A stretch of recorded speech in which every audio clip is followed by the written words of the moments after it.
ఈ fake Aadhaar card వల్ల మీరన్నట్టు ఒక మనిషి తప్పు చేసినా కూడా గవర్నమెంట్కి దొరకడు దొరకడు దొరకడు దొరకడు 100% దొరకడు. ఈవెన్ దొరికినా కూడా ఉదాహరణకి నువ్వు చెప్పు, కేసు ఫైల్ కాదు కదా, దొరికినా కానీ ఈయన మీద కేసు ఫైల్ కాదు. ఒక ఆధార్ కార్డు ఒక ఆధార్ కార్డు ఉన్నప్పుడు ఆ నంబర్ కొడితే అతని మీద ఎన్ని కేసులు ఉన్నాయి, ఎన్ని వెహికల్స్ ఉన్నాయి, అవన్నీ డీటెయిల్స్ వస్తాయి. ఫేక్ పెట్టిన తర్వాత ఏడికెళ్ళి వస్తాయి, అవి బయటికి రావు కదా సార్. కాబట్టి ఈ ఫేక్ ఆధార్ కార్డుని మనం నిర్మూలించాలి. కాబట్టి ఇప్పుడు మీరే చూస్తున్నారు, రైట్ టు ఇన్ఫర్మేషన్ యాక్ట్ కింద 8,300 కేసులు ఉన్నాయి ఒక ఫేక్ ఆధార్ కార్డుల మీద. ఎందుకంటే వాళ్ళు ఆటోలు రిజిస్ట్రేషన్ ఒక ఆటో తీసుకోవాలంటే, ఒక సామాన్యుడు ఆటో తీసుకోవాలంటే వాళ్ళు 40,000-50,000 అన్ఎంప్లాయ్మెంట్ ఉంటాడు, చదువు రాదు, 10th క్లాస్ ఫెయిల్ ఉంటాడు. వాళ్ళు ఆటో తీసుకోవాలంటే 50,000 అక్కడికి వెళ్ళి ఇక్కడికి వెళ్ళి అప్పు చేసుకుని ఆటో తీసుకుంటాడు ఫైనాన్స్ దగ్గరికి వెళ్ళి. ఆ ఫైనాన్స్ కూడా ఎవరు చేస్తారు? మార్వాడీస్ చేస్తారు. ఎందుకు మార్వాడీస్ చేస్తారంటే వాళ్ళ దగ్గర ఐటీ ఉండదు. ఈయన దగ్గర ఆటో డ్రైవర్ దగ్గర ఐటీ ఉండదు. ఒక లైసెన్స్ ఉంటే ఆధార్ కార్డు ఉంటే చాలు. ఎందుకంటే మళ్ళీ ఈ నేషనల్ బ్యాంక్ ఇయ్యదు వీళ్ళకు లోన్, వీళ్ళ దగ్గర ఐటీ ఉండదు. రెండోది వీళ్ళ దగ్గర స్టేట్మెంట్లు ఉండే, బ్యాంక్ స్టేట్మెంట్లు ఉండేవి, కరెక్ట్ ఉండేవి. కాబట్టి ఫైనాన్స్ ఈ 99% ఈ ఫైనాన్స్ కూడా మార్వాడీసే చేస్తారు. ఆ మార్వాడీస్ ఏంటంటే ఫైనాన్సర్లు ఏంటంటే టైఅప్ ఉంటుంది ఎవరికి, షోరూమ్ వాళ్ళకు. సో అతను అతన్ని కష్టపడి అతను ఫైనాన్స్ తీసుకొని ఆటో నడిపించాలంటే ఆటో వచ్చేసి 2,80,000 ఒక ఆటో. పర్మిట్ రేట్ వచ్చి 2,50,000. అసలు ఈ పర్మిటే రద్దు చేయాలని మేము డిమాండ్ చేసాం 3 years బ్యాక్ కింద, 3-4 years బ్యాక్ కింద. ఈ పర్మిట్ ఎందుకంటే మోటార్ వెహికల్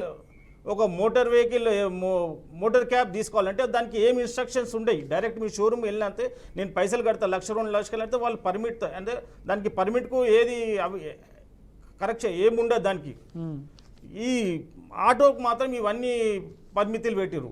కాబట్టి ఈ ఆటో రద్దు చేయాలని మా డిమాండ్. అదేవిధంగా ఈ డూప్లికేట్ ఏదైతే ఉన్నదో, ఇప్పుడు డూప్లికేట్ ఆధార్ కార్డు మీద మీరు చూస్తారు 8,000 ఆర్టీఐ యాక్టే ఇచ్చారు. వాళ్ళం కేసు వేస్తే మేము ఆర్టీఐ యాక్ట్ అడిగితే 8,300 డూప్లికేట్ ఫేక్ రిజిస్ట్రేషన్స్ అయినాయి ఆటోలు. చనిపోయిన వాళ్ళవి అసలు వాళ్ళు ఓనర్లే లేరు.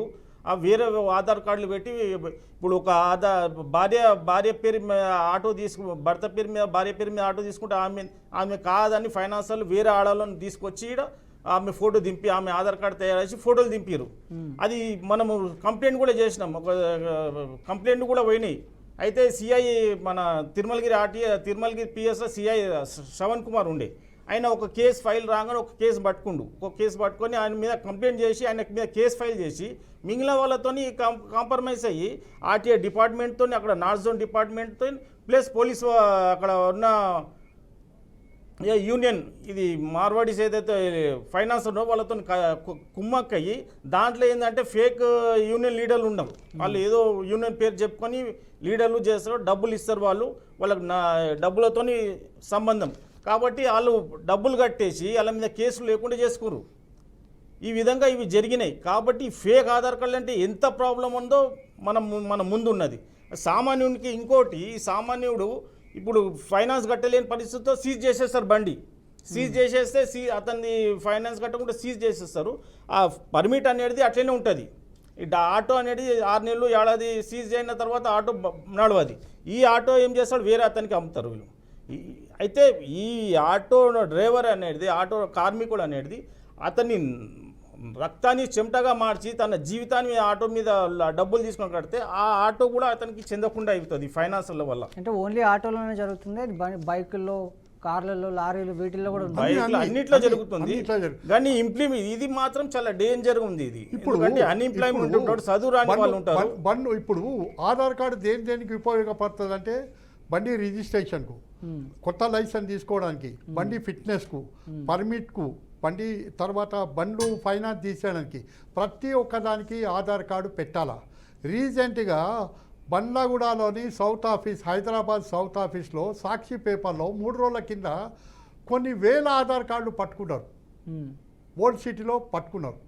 సపోజ్ వాడు ఓల్డ్ సిటీలో ముస్లిమ్స్ ఏరియాలో పట్టుకుంటే వాడు ఎక్కడికి వెళ్ళి వచ్చినాడు?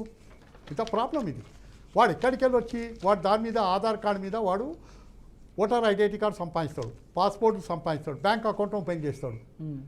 మరి ఎవరి వల్ల వచ్చింది ఇదంతా, ఎవరి వల్ల జరిగింది? ఈ నిర్లక్ష్యం ఎవరి వల్ల జరిగిందంటే ఆర్డీఐ అధికారుల వల్ల. ఆర్డీఐలు వాళ్ళు కరెక్ట్ వెరిఫై చేయాలా, వాళ్ళు పైసలకు కరప్షన్కు ఎగబడి వాళ్ళు ప్రాపర్గా చెక్ చేయకుంటుంటే మరి దీనికి పరిష్కారం ఏంటి? సరే కంప్లైంట్ ప్రాపర్గా చెక్ చేయట్లేదా, లేకపోతే కావాలని వాళ్ళే చేస్తున్నారా? డబ్బులకు ఎగబడ్డారు సార్. ప్రాపర్గా చెక్ చేయడం కాదు, వాళ్ళకి తెలుసు. ఇప్పుడు మీడియేటర్ అయితే వెళ్తారు కదా, ఈ యూనియన్ వాళ్ళు ఫేక్ యూనియన్ వాళ్ళు వెళ్తారు, వాళ్ళు డబ్బులు తీసుకొని వెళ్తారు. డబ్బులు తీసుకొని ఇన్ని ఫైళ్ళు ఉన్నాయి మా దగ్గర ఉన్నాయంటే లంచం తీసుకొని వాళ్ళు ఆ పనులు చేసేస్తారు. అచ్చా, ఇంకోటి ఏంటి, ఒక క్లర్క్ దగ్గర వెరిఫికేషన్, క్లర్క్ దగ్గర వాడి దగ్గర ఫస్ట్ వాడు కొడితేనే వాడికి యాప్ చెక్ చేసుకోవాలి. యాప్ చెక్ చేసుకో, ఆధార్ యాప్ ఉంటుంది. ఇప్పుడు నా ఆధార్ కార్డులో కూడా నా యాప్ ఉంటుంది. తర్వాత నాది డౌన్లోడ్ చేసుకోమంటారు. ఇప్పుడు నేను కరెక్ట్ జెన్యున్ ఉంటే ఆధార్ కార్డు డౌన్లోడ్ చేస్తే నా పర్టికులర్స్ అన్నీ వస్తాయి కదా. మరి ఏ ఆధార్ కార్డు నంబర్ వీడు యాక్సెప్ట్ చేస్తున్నాడు? ఒక లేడీ ఆధార్ కార్డు మీద మగోడు ఆధార్ కార్డులో బండి ఫిట్నెస్ చేస్తాడా, లేకపోతే బండి ట్రాన్స్ఫర్ చేస్తాడా? అక్కడ లేడీ ఆధార్ కార్డు నెంబర్ ఉంటుంది, ఇక్కడ ఈ మొగోళ్ళు ఉంటుంది. లేకుంటే అక్కడ చచ్చిపోయిన ఉంటుంటే ఈ ఆధార్ కార్డు బతికిన మీద బండ్లు అవుతాయి ట్రాన్స్ఫర్లు. ఎట్లా అవుతాయి? ఎట్లా జరుగుతుంది? కంప్లైంట్ ఇస్తే దాని మీద చర్య ఎందుకు తీసుకోలేదు? నేను అడుగుతున్నా ఏమంటే, ఒక కంప్లైంట్ వచ్చింది, ఒక సీరియస్ అలిగేషన్స్ నేను పెట్టిన తర్వాత దాని మీద విచారణ చేయాలా. మరి ప్రభుత్వం విచారణ చేయలే, అధికారులు చేయలేదు. మరి ఎందుకు చేయలేదు? దీంట్లో ఎవరు తప్పు ఉండదు. పేపర్లో కూడా ఇచ్చాము. పేపర్లు ఇచ్చిన తర్వాత మరి ఈ పేపర్ మీరు ఇచ్చిన వార్త తప్పు ఉన్నదని చెప్పి కనీసం పేపర్ వాళ్ళకు రిజెండా పంపించినావా, లేకుంటే పేపర్ వాళ్ళ మీద డెఫర్మేషన్ షూట్ వేసినావా, లేకుంటే నా మీద వేసినావా? మీరు ఇచ్చిన సమాచారం తప్పు, మేము కరెక్ట్గా పనిచేస్తున్నామని చెప్పి ఎందుకు? దీని అధికారులే దీని మీద బాధ్యత అంతా. మరి దీని మీద ఏమైపోతుంది? రోడ్ సేఫ్టీ ఎక్కడ ఉంటుంది? చనిపోతారు జనాలు, చచ్చిపోతారు, క్లెయిమ్స్ రావు, ఏం రావు. ఇప్పుడు నేను మొన్న ఒక కంప్లైంట్ చేసిన సార్ ఇక్కడ ఆర్టీఏ మీద, యతిస్వామి అని ఉన్నాడు. అతని దగ్గర ఏ పని తీసుకుపోయినా అతను సిగ్నేచర్ చేయాలంటే మినిమం ఒక ఫైల్ మీద సిగ్నేచర్ చేయాలంటే 1200 మినిమం సిగ్నేచర్ చేయాలంటే అతను ట్రాన్స్ఫర్. యతిస్వామి అని ఇన్ఛార్జ్ ఆర్టీఏ ఉండు, నార్త్ జోన్, తిరుమలగిరి. ఏం సార్ ఇట్లా డబ్బులకు మీరు అంటే అది కామనే బై, మీకు తెలిసిందే. మీరు వీడియోలో చెప్తున్నారు, ఇది టీవీలో రైట్. మీరు ఎవరైతే ఆ పేర్స్ కూడా చెప్తున్నారు. అవునవును సార్, నిజంగానే తీసుకుంటారు 100% తీసుకుంటారు.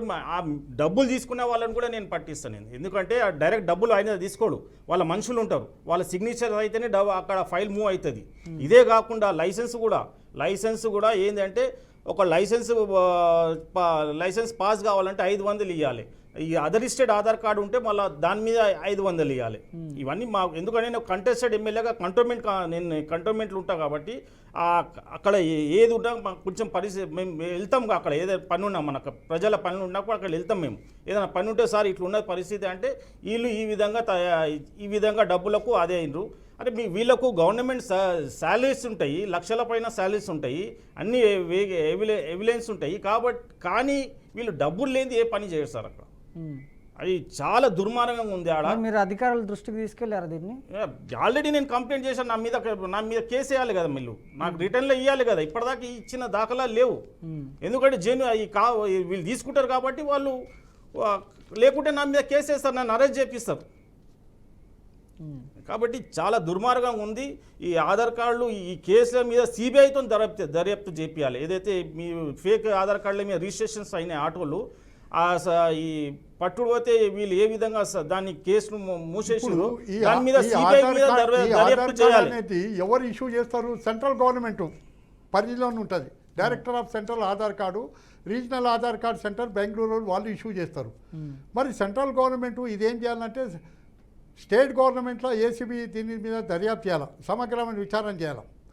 లేదు అంటే సెంట్రల్ గవర్నమెంట్ ఏజెన్సీస్ అన్ని దర్యాప్తు చేయాలి. పెద్ద ఎత్తున నడుస్తుంది వ్యవహారం, పెద్ద ఎత్తున. ఇక్కడ సిటీలో కానీ పల్లెటూరులో లేదు, ఇంత సిటీలో ఎక్కువ అయిపోతుంది. సిటీలో ప్రతి ఒక్కడు ఇక్కడికి వస్తున్నాడు. They want to enjoy the life. ఇక్కడ మంచి కార్ తీసుకోవడం చేయడం ఏముంటుంది, వాడు అడ్రస్ ఏడు ఉంటుంది, ఆదిలాబాద్ డిస్టిక్. ఇక్కడ ఇప్పుడు ఆధార్ కార్డు అప్డేట్ చేయాలన్నా లేకపోతే క్రియేట్ చేయాలన్నా మనుషుల ఫింగర్ ప్రింట్స్ తీసుకుంటారు, తంబు తీసుకుంటారు, ఐ కనెక్ట్ చేసి చూస్తారు, అన్ని చూస్తారు. బట్ చనిపోయిన వ్యక్తికి మీరు అన్నట్లు ఇప్పుడు 8313 ఆధార్ కార్డులు ఫేక్ ఉన్నాయని చెప్తున్నారు. అంటే ఈ ఫింగర్ ప్రింట్స్ అవన్నీ కూడా ఏం లేవు, ఏముండదు. క్లర్క్ డైరెక్ట్ కొట్టేస్తాడు, సార్ కాలాన్ని కొట్టి ఏం చెప్పేది కాదు సార్, రైట్ ఇన్ఫర్మేషన్ యాక్ట్ కిందనే ఇచ్చింది కదా వాళ్ళు. ఇచ్చినారు మేము చెప్పేది కాదు, మేము కంప్లైంట్ రైట్ ఇన్ఫర్మేషన్ యాక్ట్లో అడిగితే వాళ్ళే ఇచ్చిర్రు. వాళ్ళే ఇచ్చారు. మేము అఫీషియల్ రిప్లై ఇది, అఫీషియల్గా రిప్లై ఇచ్చాం. ఇప్పుడు నష్టపోయేది ప్రజలు నష్టపోతారు, ప్రజలు నష్టపోతారు, ప్రజలు నష్టపోతారు. దీనివల్ల దోపిడీ నడుస్తుంది. ఈ దోపిడీ అరికట్టాల, అధికారులు అరికట్టాలి. విజిలెన్స్ డిపార్ట్మెంట్ ఏం చేస్తుంది? ఒక కమిషనర్ ఉంటాడు విజిలెన్స్లో, మంచి కమిషనర్ ఉంటాడు. ఆయన అక్కడ టీం ఉంటుంది, విజిలెన్స్ ఆఫీసర్ టీం ఉంటుంది. మరి వాళ్ళు కూడా సైలెన్స్ ఎందుకున్నారు? దానికి భగవంతుడే జవాబు ఇవ్వాలి, మేము ఇవ్వం. అంటే ఇప్పుడు ఫేక్ ఇన్సూరెన్స్ కూడా క్రియేట్ చేస్తున్నారని అంటే చెప్తారు. క్లెయిమ్ చేస్తున్నాడు. ఎలా చేస్తారు దాన్ని? ఇప్పుడు వాడు 90,000 లక్షల రూపాయలు ఇన్సూరెన్స్ వాడు కట్టలేడు. కట్టకపోతే ఒక వెహికల్కు కాంప్రమైజ్ ఇన్సూరెన్స్ ఒకటి ఉంటుంది, థర్డ్ పార్టీ ఇన్సూరెన్స్ ఒకటి ఉంటుంది. వాడు ఏం చేస్తాడు? థర్డ్ పార్టీ కూడా వాడు కట్టలేడు. ఉదాహరణకు ఒక ఆటో రిక్షా 20,000 వాడు కట్టాలంటే ఎక్కడికి వెళ్ళి కడతాడు? పోతే వాడిని ఇన్స్పెక్టర్కి 1,000 రూపాయలు ఇచ్చేస్తాము, వాడు మేనేజ్ చేస్తాం, తయారు చేసానికి 300 రూపాయలు ఇచ్చేస్తాము, కింద మీద చేసేస్తాడు. నాది 1500 నా పని అయిపోతుంది. ఎప్పుడు ఇబ్బంది అవుతుంది? యాక్సిడెంట్ అయినప్పుడు ఇబ్బంది అవుతుంది. అప్పుడు కేసు అయినప్పుడు అప్పుడు క్లెయిమ్స్ రావు, ఏం రావు. కేసు వీడి మీద పెడతారు, వీడు బతుకుంటే వీడి మీద అవుతుంది.